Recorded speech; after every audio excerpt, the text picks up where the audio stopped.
Left-wing media right now is saying John Fetterman for 2028.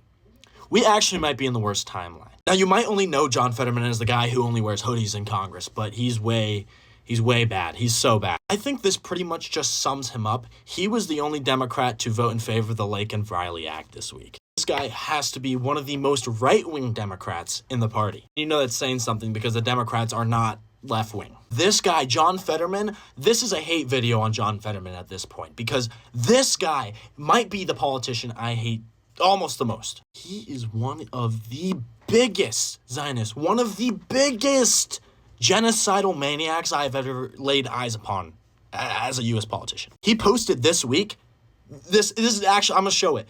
My vote follows Israel. He's Israel first, literally.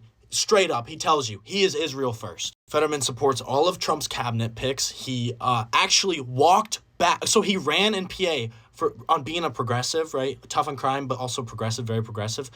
And he walked back saying he never said he was a progressive just because he wanted to defend his stance on Israel. The cherry on top of all of this is that the number one name on their list is Josh Shapiro, a former IDF soldier, the governor of PA, and it would make perfect sense for him and John Fetterman to team up out of PA and run in 2028. We are in the worst timeline. The Democratic Party is in complete shambles.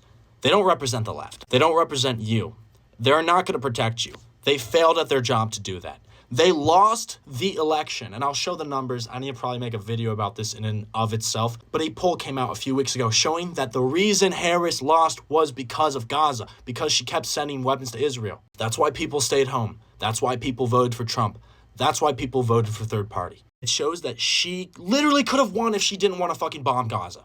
Not only that, but they had those numbers way before the election happened. They knew they were going to lose. They knew they were going to lose because of Gaza, and they still chose to lose. Anyways, we hate John Fetterman.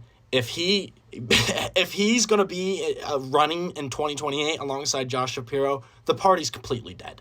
I think it might already be. Because as of now, a majority, and I always bring this up, but a majority of our Congress is funded, installed into power by AIPAC. The Democrat, we are not represented by the Democratic Party.